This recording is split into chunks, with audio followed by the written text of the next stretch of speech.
Hey, this is Savannah again, and today I'm here to tell you a story 2 years in the making. In January of 2022, we received word that the lake resort that our mom had this vintage mobile home on had sold, and the new owners were requiring all of the mobile homes, new or old, to be removed from the property. They did not give a specific reason, but we assume it was so that they could rent to more RVs instead. We initially tried to sell the home, but most people were only interested if it came with the land or lot rent. As the deadline approached, we realized that we would either have to move the house ourselves or tear it down. Being lovers of the antique and vintage, we decided to try to move it ourselves. We found a mover who said that he would consider moving it if we could get it folded up. Now, before I begin telling the story of the move, I would first like to say that we had absolutely no idea what we were doing. We didn't know what we were getting ourselves into. We had never moved a mobile home before. So if you would like to leave suggestions that might be helpful to others who are in the same situation, please do. Just know that if you leave them for us, it's a little too late at this point. We've already moved it. So after doing some research, our mom tore up a bit of the laminate flooring and some of the trim on the walls, and found the giant piano-style hinges in the wall and the floor sections. That was pretty much the deciding factor in moving it versus tearing it down at that point.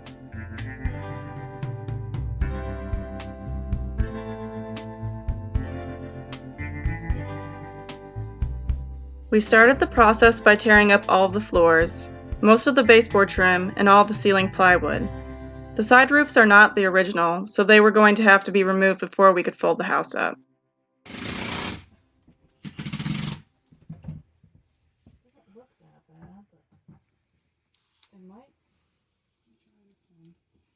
It might be a different kind of head.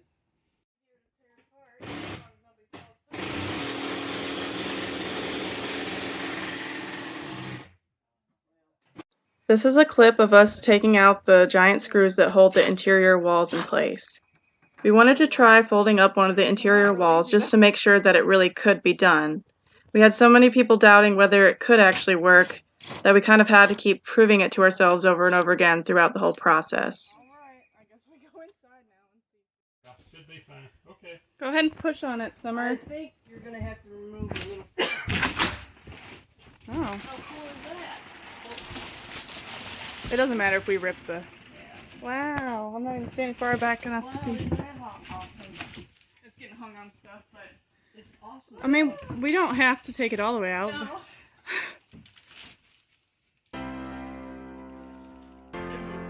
That's pretty cool, though. We then came back the next weekend and removed all of the insulation from the two sides of the house. We decided to keep any building materials that were still good, so it was a lot of hauling things back and forth. The next step was removing all of the underpinning from the house and the side deck. We wanted to leave the front deck so that we could still use the stairs.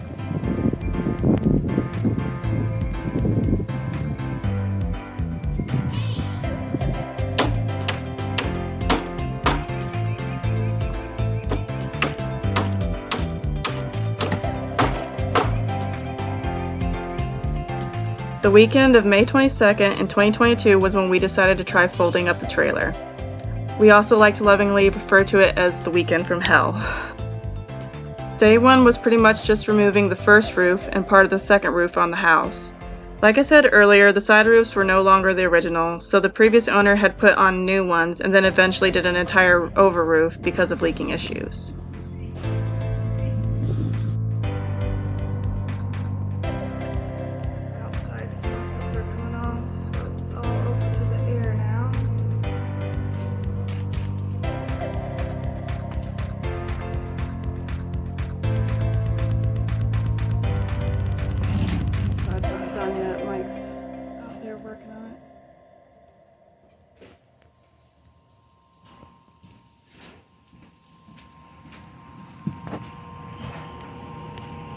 Second bathroom's all torn out.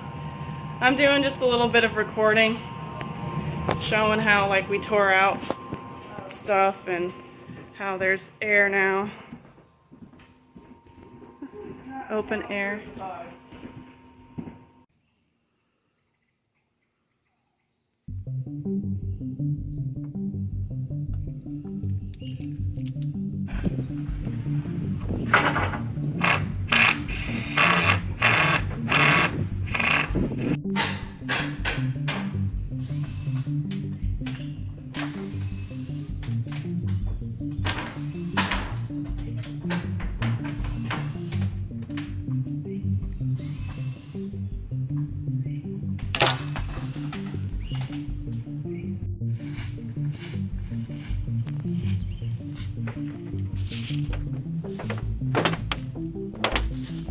Thank you.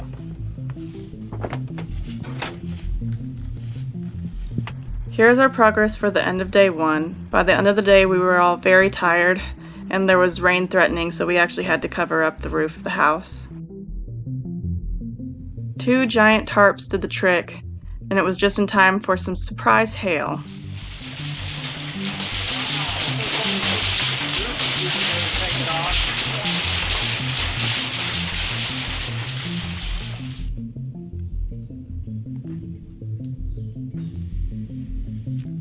Day 2 was the day we folded up the trailer. The first thing we had to do was finish removing the side ceilings, which consisted of pretty much beating the plywood up from the rafters and then unscrewing the rafters themselves. We ended up leaving a few rafters on to help support the walls as we worked.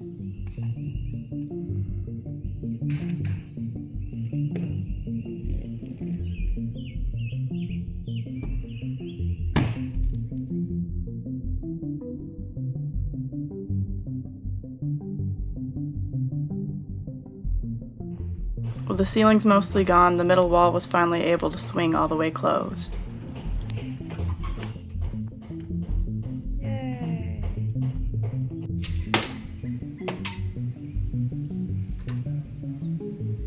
This shot always reminds me of the build mode in The Sims.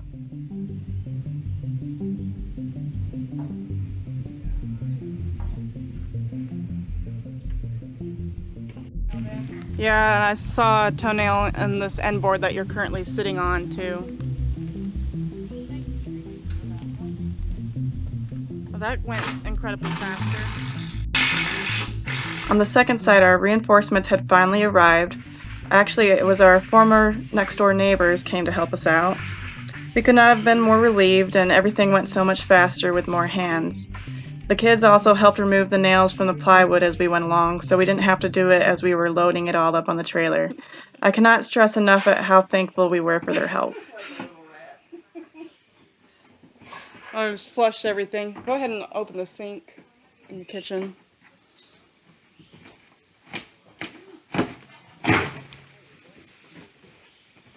Yeah. Hey, there it is. Look, Lynette, come here. There's all the cables. Oh, What cables? that goes to the crank, that cranks it up. Are that used to anyway? The crank's right there. Yeah, but do we know how to Crank use is it? there, and the crank's right here. One cable in the corner. Now, where the rest of them was at, I have no idea. Maybe they go. I think they're used to go to the roof too. Yeah. I said I didn't think it. We didn't know how the cables worked yet. We weren't even sure if they were all there at that point. But we decided to go ahead and fold down the long side first before we started trying to figure that out. Because there is only about a foot's difference between the height of the outside wall and the width of the floor, Mike devised a plan to lower the walls without anyone needing to be between the outside walls and the middle section of the house. We put some large eyelet screws into the top of the outside wall and the rafters of the middle section and strung a rope through them so that we could hold it from the outside of the house. We then built some eye-shaped braces out of 2x4s that would support the walls as everyone cleared out. Then we all supported the wall together from the outside of the house by holding the ropes as 1 or 2 people carefully removed the braces. It worked pretty well. Okay, I'm clear. Easy goes. We hope.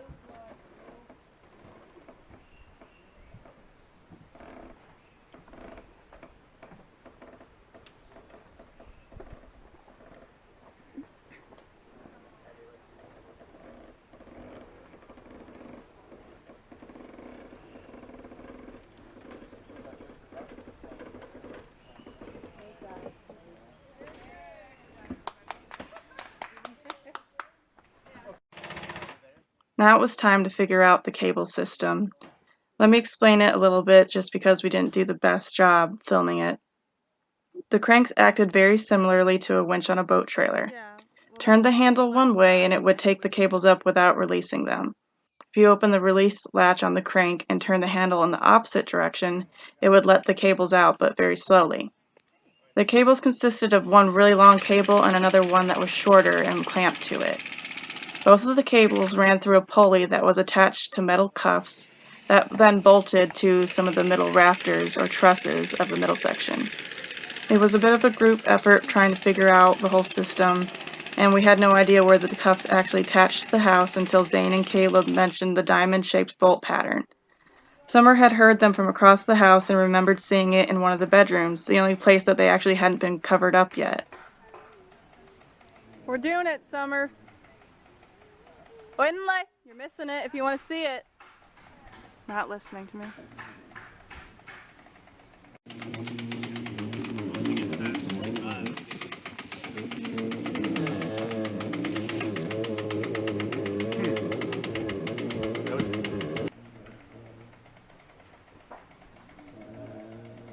Should we help it?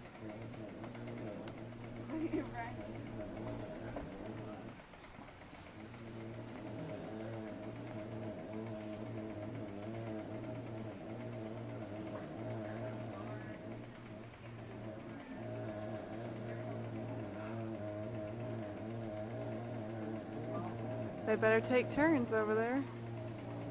Do you break? What? Do you break? Yeah. I'll take a turn for it.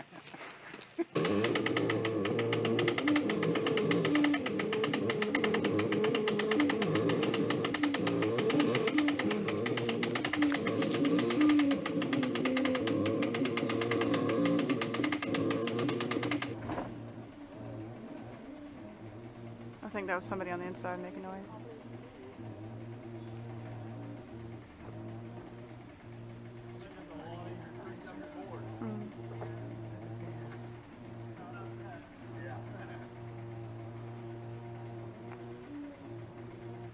And everybody's gonna wet themselves.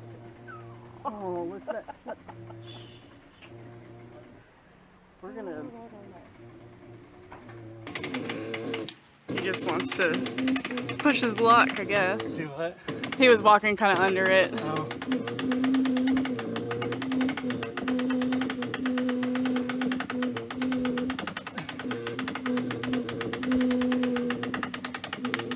Rest. Got it downhill from here, I guess. Well, hopefully not. But it's hard. Dan went back for another sandwich. And I said, did you not give me some? Because I didn't know that. I thought he'd waited all that time. But he said, no, I already got some. He's a little girl boy. He's, you know, he's going through a growth spurt. But everybody at 30. I said, well, I'd like to say I have that excuse, but I know nobody does at 50. I guess they do it at 60 for running. Keep going, David.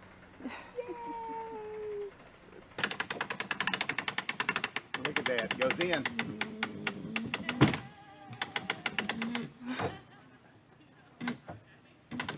Shoo. Shoo, I guess we should have taken those little eyelets out before we... Oh well, that's what a ladder's for. The 2x up there. Yeah. Well, that made it easy. You wouldn't have to put 2x all the way along though. Yeah, just block it. Keep sticking down, yeah. Cool. Now, if the side roofs were still intact, they would have been folded down over the floor section and would have likely been secured somehow to the bottom of the trailer. For our house, the cranks and cables are going to keep the floor in place, but as some extra peace of mind, we did take some small 2x4s and screwed them into the floor and the trusses in the middle section to help keep the floor up as it traveled.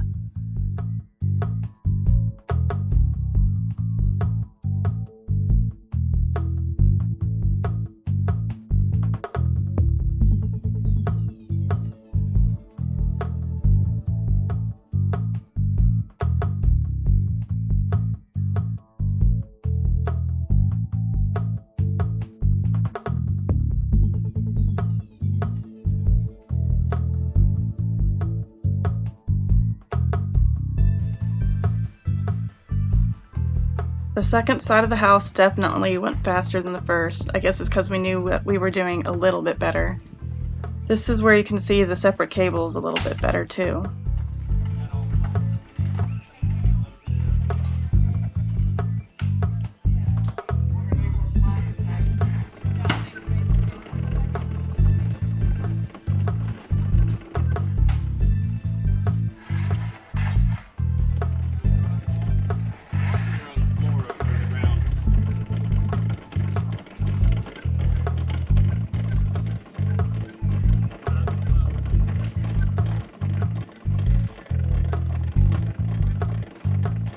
Spider-Man.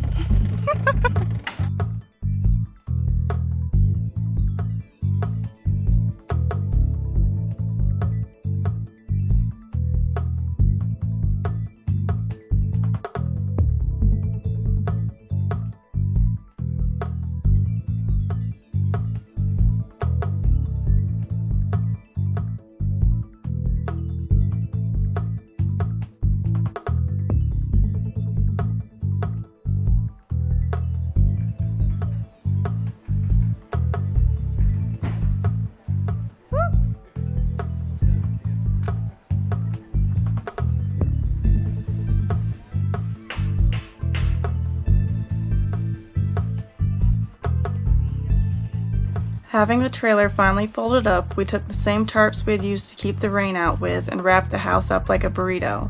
We then came back the next weekend to retrieve all the cinder blocks and to finally tear down the front porch. Later on, we disconnected the last of the plumbing and had the AC unit professionally disconnected so that we could bring that home too. At this point, the trailer was ready to move. However, it sat like this for another 5 whole months. So let's go back in time a little bit now and talk about the new site for the trailer. Before even officially finding a mover, the first thing we did was got a septic permit. There was no point in moving the trailer unless we could actually have a septic. Once we got the approved septic permit and the trailer folded up, we actually had the mover do a consultation at the site. This was as much for our benefit as for his, as there were several sharp curves on the potential journey, and we wanted to make sure that he was confident he could get it there. He gave us some suggestions for the site as well. He said it would be best to try and level out the spot as much as we could, and at the very least we had to have all the vegetation gone from the site before they could bring the trailer there. We also had to make sure that water wouldn't run under the trailer, so the hillside had to be graded and a watershed ditch added to divert the runoff. Lastly, he also suggested to get some crush and run gravel laid down for under the trailer as well. So we ended up doing all the things that the mover suggested. Mike was the real MVP throughout this whole process. He cleared and leveled most of the area himself with his Bobcat.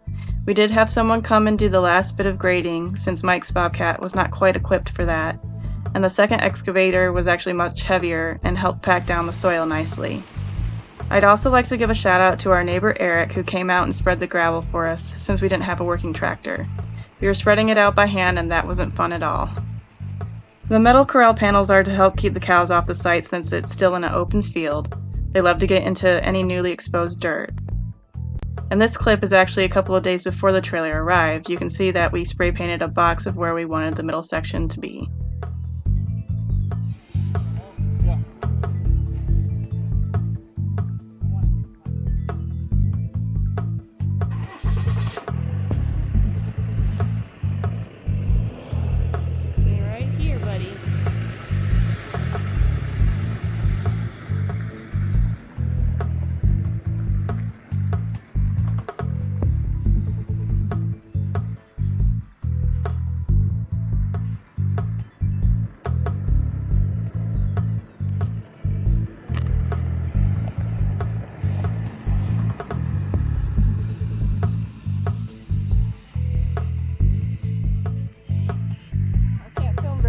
Having to hold Sammy. Come here. The trailer arrived on October 29th, 2022. It was amazing seeing it traveling down the road, and the first day of the move, they actually just dropped the trailer to the side of the site, and 2 of the crew stayed behind to lay out and level the bases for where the block pillars were going to stand. The movers actually loaded up the last bits of block from the site, so it was nice not having to go back ourselves to get them.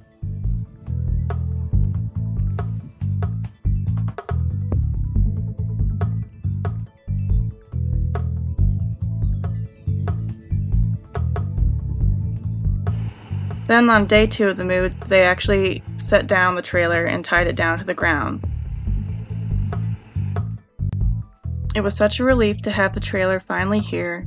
It had been such a frustrating journey with delay after delay, but once the trailer was delivered, it became our task to get it unfolded again, which would end up being a much bigger task than folding it up.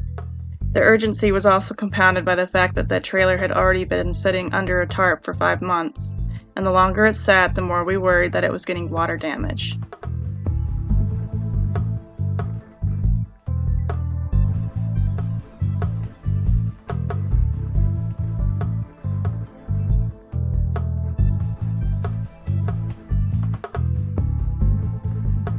There was one last thing we had to do after moving the trailer. We had to go back to the resort and make sure that the site was spotless. Even though we weren't happy having to move the trailer, the new owners had been nice enough to extend our move-out deadline since everything had taken much longer than we thought. It was mostly just picking up the old axles and some last bits of trash. It was a bittersweet goodbye. We loved that place, but we were happy to finally have the trailer home.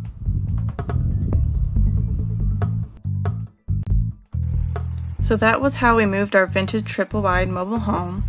I'm planning on uploading a part 2 video of the unfolding, so look in the description box for the link. If you lived in a mobile home like this one, or you've lived in specifically a DeVille by Artcraft, we would love to hear from you. We found plenty of pictures of the Magnolia series, which are very similar to the Artcraft, but we have not found anything in Artcraft. Thank you for watching once again, and we hope that you come back to see the next part of this adventure.